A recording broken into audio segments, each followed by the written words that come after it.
Hey everyone, welcome to another episode of the Book More Show. I'd like to say the weekly show about everything publishing your book, but we haven't been quite weekly recently, so we'll get on a new schedule. So this is the first of the ones to come. So pleasure as always to be joined by Betsy Vaughan. Betsy, how are you doing? I'm great, Stuart. How are you? Very good, thank you. Very good. Today, I thought we would talk about something that's come up in quite a few conversations that I've had with authors recently, where we've been helping people dial in the job of work of the book, really help people dial in their call to action. So there's lots of products out there which will help people create books, ranging from the really kind of do-it-yourself end of things, kind of educational programs, guiding people towards what they might want to or what they might need to do in order to structure it. There's even programs like, what's it called? Narrow, the Write a Book in a Month program, which is more aimed at fiction and short stories, but still there's that commitment to getting something written, right up to products like Book in a Box, which really go deep into taking a good amount of content and really aiming for that New York Times bestsellers market. So these days, people have got a lot of options out there. For the 90-minute book, we're really focused on helping people create something that achieves a single job of work. It's best suited to help people identify invisible leads. And from all of your potential audience out there, get those who are most likely to be engaged with your message or your product or service to raise their hand by offering them something of value that starts a conversation and in a relatively low commitment way gets them to opt in and request a copy of the book. So in the realtor world, we use the example of, imagine you could fly over your local town and have special x-ray specs on, and as you fly over, all of the houses where people are talking, having a conversation about selling are highlighted as you fly over, and that kind of heat map would help you identify those invisible prospects. And a book is a great way of doing that because it allows people to request something relevant and useful, gives value, starts the conversation. But that's only the first part. Once you've identified them, you really need to orchestrate the conversation, orchestrate the journey, and guide people to that next step. So starting with the end in mind, your ideal prospect, once they've requested a copy of the book, they've read it, what do you want them to do next? So I had quite a few conversations recently with people trying to dial that in, because what we tend to find, and you were saying just the other day that this conversation comes up quite a lot with the people that you speak to, is the call to action is quite often, well, give us a call and we'll schedule a meeting, which in itself isn't terrible. At least you're giving someone something to do, but that can be seen as quite a barrier. Someone has to be relatively motivated in order to take that step. There are two scenarios that spring to mind where this is particularly relevant, or two different scenarios rather, that you need to consider when you're thinking about how best to define the call to action, which really is the back cover copy. And that is the path where people have already opted in. So people have requested a copy of the book either physically or digitally from you, but you know who those people are.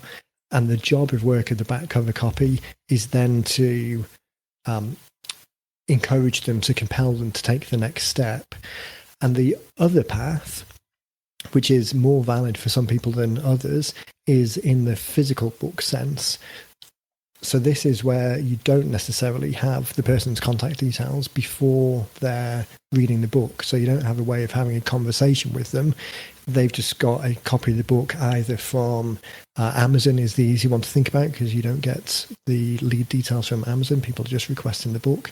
But even when you're not selling a book on Amazon, we talk quite a lot, and we'll do another show about orchestrating referrals through complementary non-competing businesses. So this might be organizations or church groups or schools, or opportunities that you've got to add value to their audience by giving people the book, but you're not necessarily or almost certainly not collecting the lead details from those third-party sources. So in those situations, someone will have a copy of the book, but you don't necessarily know who that person is. So what can you do to to elicit their details out of them, to get their contact details in order to start a conversation. Right. So how do they do that? Tell us about that. So we've had lots of feedback of various different ways of people are doing it, and some people do, in that third-party scenario, they do collect details. So if it's a known third party, if it's a friendly business that you work with, sometimes you can get those details passed across. Sometimes in a conference type environment or an expo type environment, like a show, then where tickets are being purchased, sometimes the organisers will pass on the lead details of all the contacts anyway. So some scenarios you will have it, but it's a great idea to assume that you don't, and then any that you do are a benefit if you get this broader group. But if you can write a call to action, if you can structure a call to action that makes it easy for people to opt in a non-committal way, then it's a greater likelihood of someone taking that step, because you get people further at the top of the funnel. If you think of the funnel in terms of very browsy type people at the top, people who are just early stage investigators, narrowing down the funnel to those people who are more specifically looking for a piece of information, then people who are specifically looking for information from you, and then people who are specifically looking for information about you relative to a specific product, heading down towards the sales page, and then obviously customers popping out of the bottom. The earlier you can capture people in that funnel, and the better the conversation you can start engaging them and start educating them down that process, the more likely it is that as they start sifting and sorting themselves, they'll end up at the point where they get to a sales page where they're far more committed than person B, who would just come to that sales page from a organic web search or a PPC advert or something where there isn't that relationship built up. So I think I seem to have said all of those sentences in one breath. Let me take a drink of this coffee, and I will give you a couple of examples that have come up recently. Yes, please, because I have people real fast. I have people say to me, and I don't want to quote that it was Dean Jackson. It was one of the people who've said it before, but people say that you should be able to look at the back of the book. You should be able to draw that call to action without reading the book, and grab those leads, have people interested without someone ever opening your book. What are your thoughts on that whole idea? I mean, do you agree with that?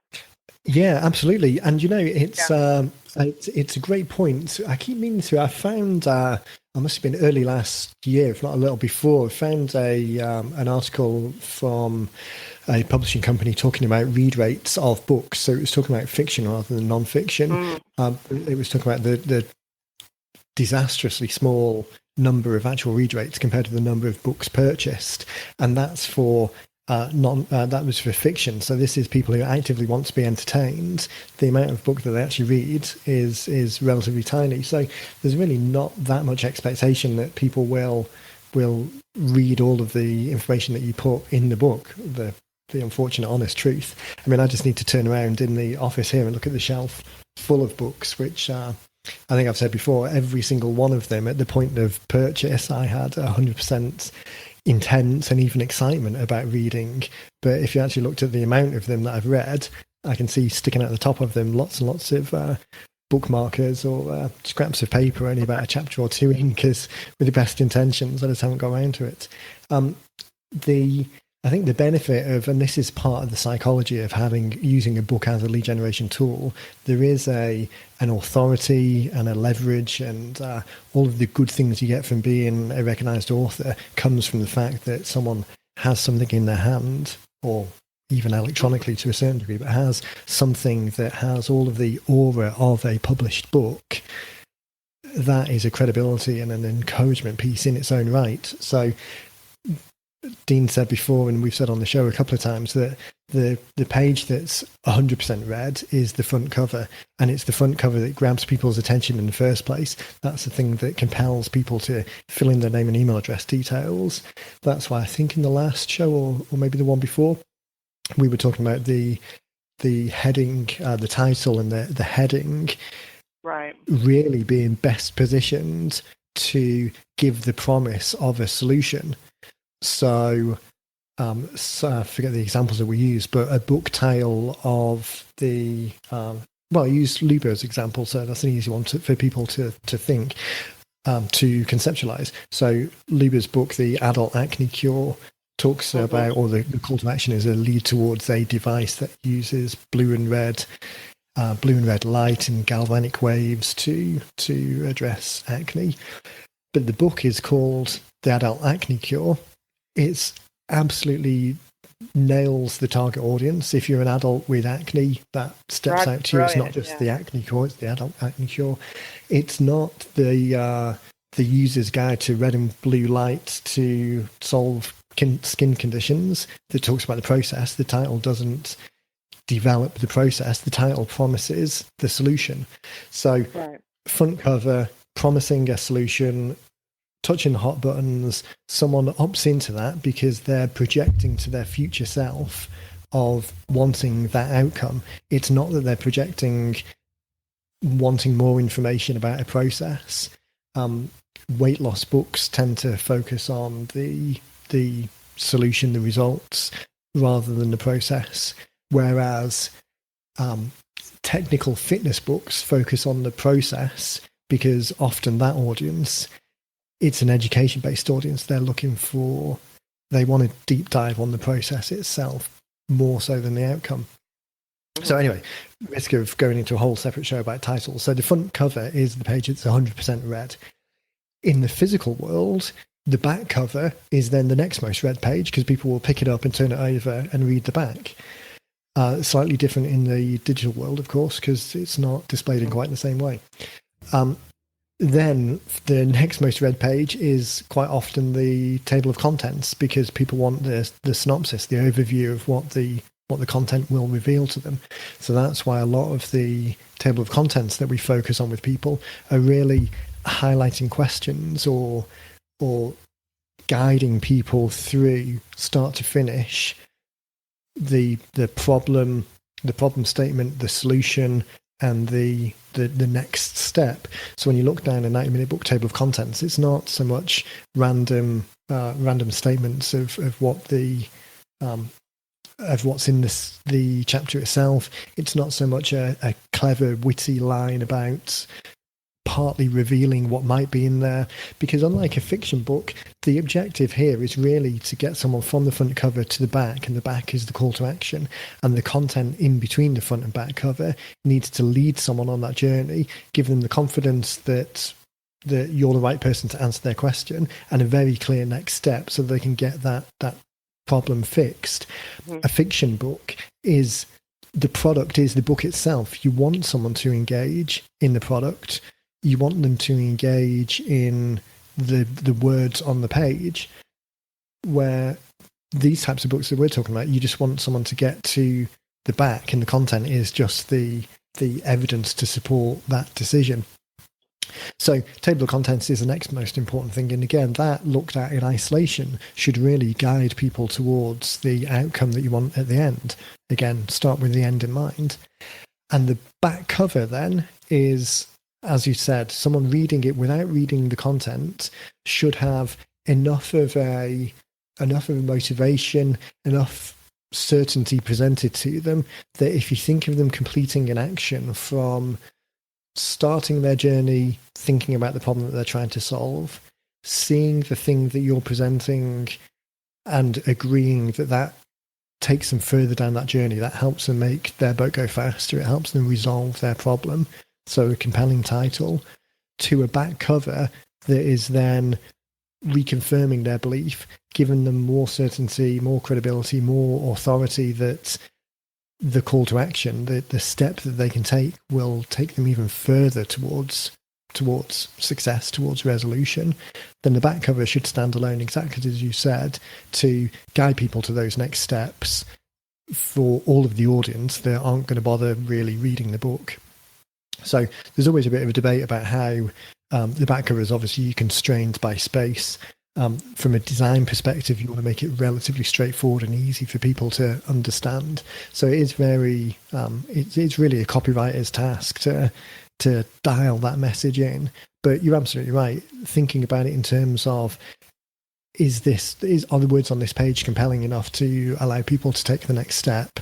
That's quite an important consideration. So when we see, when people, we look at the back covers, and I don't have any of our books right in front of me at the moment, but, usually there's that, if you're, let's say, I've written a book about opening a dentist practice or what have you. And I say, here's my email me for questions. That's just not enough. I see emails a lot. So some other options are, putting their website on. I think we've talked about things, take this assessment, those things. Can you elaborate on some other options that are better than just putting the website or just putting their email, or sometimes it's the phone number? I mean, most people are not going to, I think today most people are not going to pick up the phone just based on something they see on the back cover. Yeah. I think and it's a great point, isn't it? And it goes to the relationship cost. You've got so many credits that you can build up with someone, a better way of saying it perhaps is, in someone's mind, they've got a threshold before they're willing to take the step of contacting you directly. And if you're not able to pass that threshold, then they're unlikely to take that step. Now, that threshold in their mind will be set by a number of parameters. It's going to be, in part, how much competition there is out there. If you're the only game in town, then you've got a huge advantage, because if they want the outcome, then they don't have much choice. If someone's in a massive amount of pain and this is a quick and easy solution, then their threshold will be reduced because they've got no choice.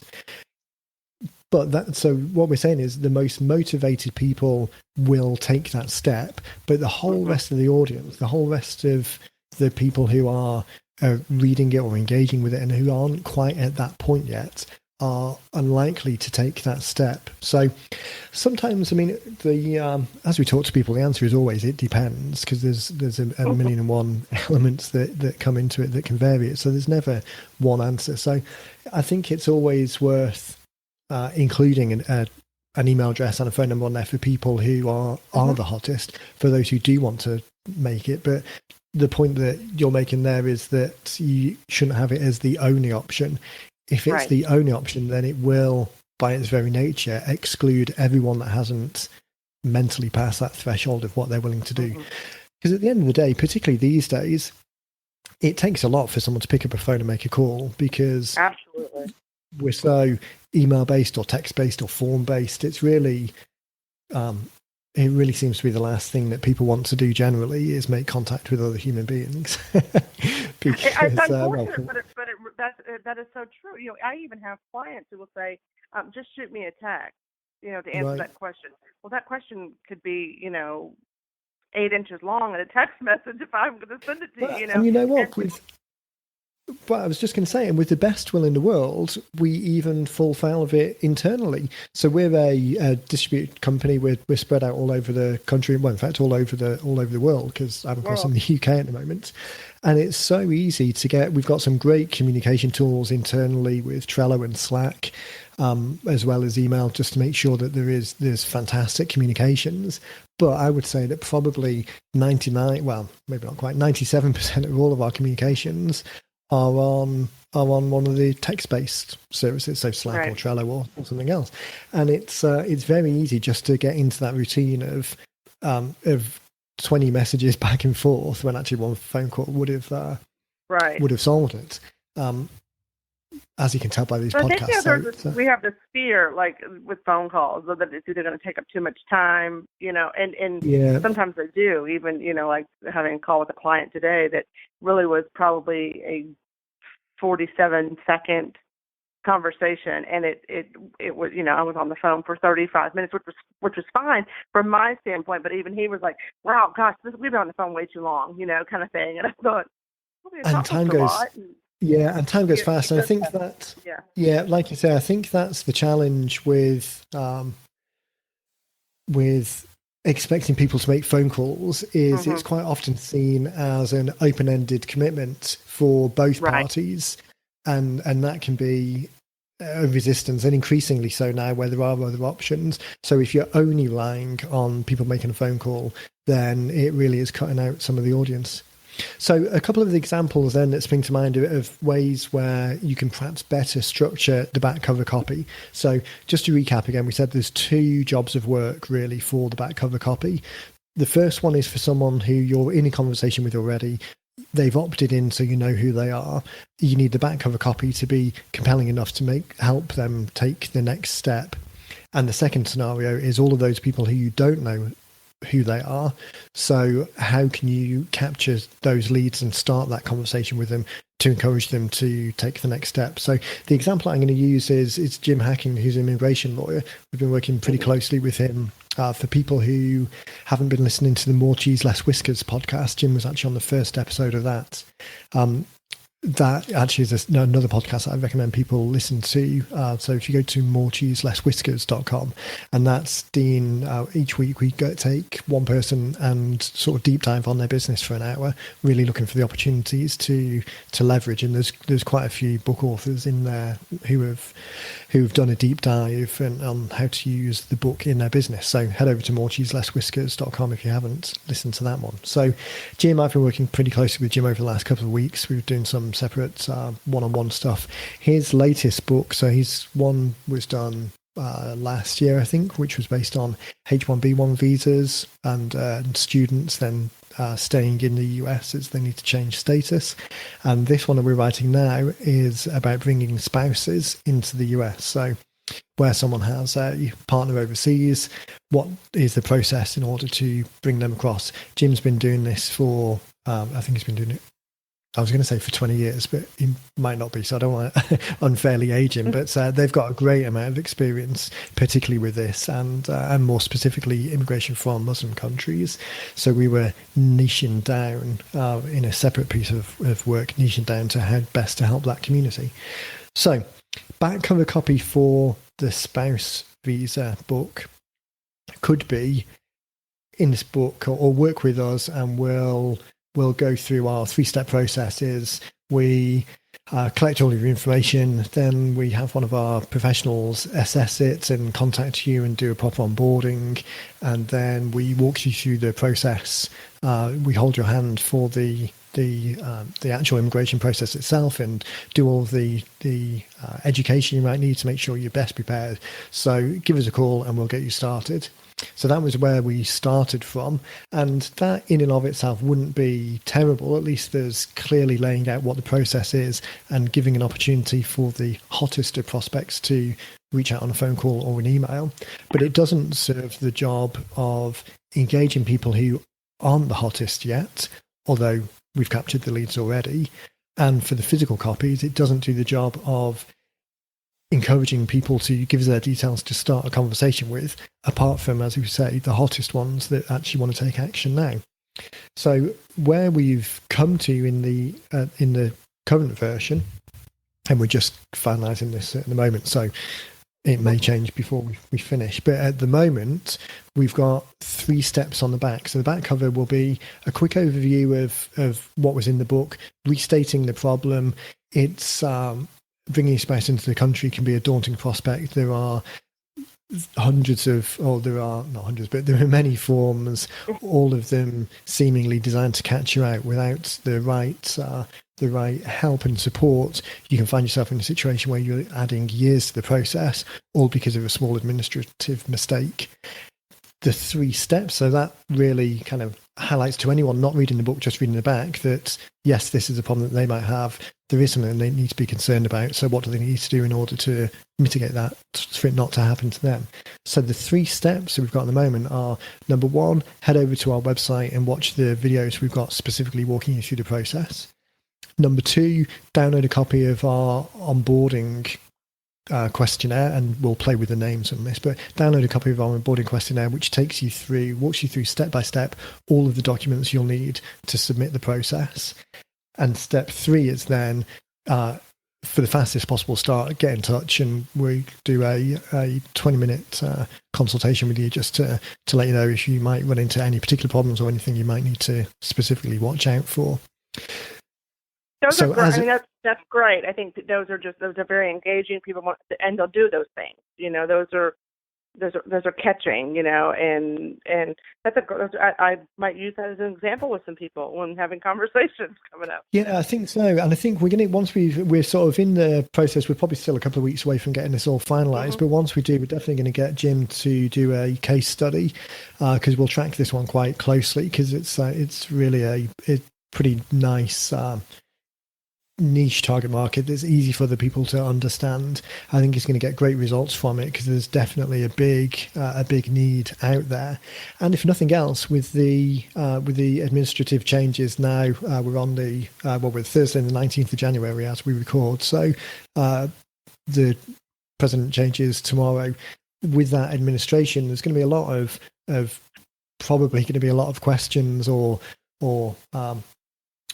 I don't want to say concerns necessarily, but things are definitely going to change and it's going to raise all those questions. So just from a timing point of view, having this piece of information out there for people who are going to be concerned and worried and emotional, the next 12 months are a really good time for Jim to be doing this and providing really valuable information out into the market. So we're heading to the half hour. So my voice is getting a little bit croaky and conscious of people's time as they're listening to this. So I just want to recap quickly and look at these three call to actions, these three steps against the original problem that we were trying to solve for. So two things. For people who have opted in, we've got their details already. We can start a conversation with them. What does this call to action do for that first group of people? Well, it does two things. One, it offers them a number of things of additional value. The first one, go and watch the videos on our site. They don't need to do anything else. There's no opt-in. They just need to go and watch it. And Jim's actually got a couple of hundred videos that they've done over the years on all of this stuff. So it's a huge resource of additional information that's just going to add value on top of value. The second one, request a copy of our onboarding package that will walk you through all of the details that you need to know. That's a second opt-in. So although we've captured their details already, as they opt in to request this additional information with no extra input from Jim in terms of time or effort or his staff, it's going to highlight those people who are the hottest prospects. It's going to highlight those that aren't quite yet ready to phone, but they're much hotter than the ones that have just requested some information and then not yet done anything else. So it's a way of sifting and sorting people. And then the third option, obviously, for the quickest start, get in touch. That gives the impression that there is a slow track and a fast track to do this. And the fast track option is to get in touch directly. And as we've said, there'll be some people who do that straight away. Some people, it's not quite their time yet. So that gives us an opportunity of sifting and sorting to a certain degree. That first group, people where you've already got their contact details, you can already have a conversation with them in parallel, but it's going to highlight those ones that are hotter. And then that hotter group, you can either send them a separate autoresponder campaign that kind of delivers more valuable information or really tries to compel them, educate them towards making that call, basically. So that's the first group. For the second group, the group of people who will get the book, and we're certainly in that scenario talking about using referral partners. We've got a whole strategy around the existing clients that they've got and helping that relationship. And again, that first episode of More Cheese, Less Whiskers really goes in deep into that. So anyone that's got an existing group of customers already should listen to that episode. So people are going to end up with a copy of the book where they haven't yet opted in. So Jim doesn't know who they are. That second step, the request a copy of the onboarding package, is a nice minimum viable commitment to allow people to opt in, to raise their hand, to make those invisible prospects visible without making the only option that they've got call us, because as we've said before, only the small subset of people who are absolutely ready to go now will take that step. So it allows Jim to, with no prior contact, identify a whole new set of people who are potential customers and start educating and motivating those guys over time towards that outcome of making the call. Great. So perfect. How was that? That's yeah, it's surprising, isn't it? 30 minutes goes pretty quickly. if people want to head over to the show notes, so this is going to be on, as always, we put this up on the 90-Minute Book website. So if you head over to 90minutebooks.com/podcasts or head to the site, and then on the navigation at the top is the podcast link, we'll put the show notes up there. There'll be a transcript so people can dial back through and think of the examples. And I'll also put up just a quick breakdown of option A and option B in terms of this version. Option B, where you give them the options that kind of tick the box of a minimal viable commitment to move people forwards. I'll put up the examples there so you can head over to the website, as I say, 90minutebooks.com/podcast. And take a look at that, and then think for yourselves what might be the best way of presenting something on the back cover that will allow people to either raise their hand and identify themselves as a hotter prospect, or for those where you don't have their lead details because they've got a copy of the book from somewhere else, allow them to opt in at a relatively minimal viable commitment step of requesting something valuable, and then you can start the step of educating and motivating people towards that ultimate outcome of giving you a call. Great. Well, this was, so there we go. was very informative and I think very useful to those who are thinking about working on their book. Well, we will wrap up there, unless you got anything else spring to mind. No, as we close. I don't think so. No, cool. Well, let's wrap then. Anyone listening, if you've got any questions, obviously we're more than happy to answer them. So shoot a message to podcast@90minutebooks, or even support at 90-Minute Books, and we'll make sure they route through to us, and we'll be able to answer the questions on future podcasts. We've got a couple more great shows coming up with some real life examples of people using their books out in the real world. The last episode we published with Kevin Craig, if you haven't had a chance to listen to that yet, again, strongly recommend you go and listen to that, because Kevin's had some quite phenomenal and unexpected results. Created a whole coaching business based on it really is phenomenal. I've had lots of conversations with people who are looking sort of the same mentality, and Kevin wasn't looking for that when he came on. I don't want to talk too much about it, but it's been a big selling point to people who are really excited, and they've been listening to the podcast, and they're excited because of what it can potentially do. I personally love the podcast with the real studies, with real people telling us how they're using the book and what it's done for them. Those are some of my favorites. So I'm looking forward to the ones coming up. Fantastic. Well, thanks everyone. Thanks, Betsy. We will catch you next time. Great. Thanks, Stuart.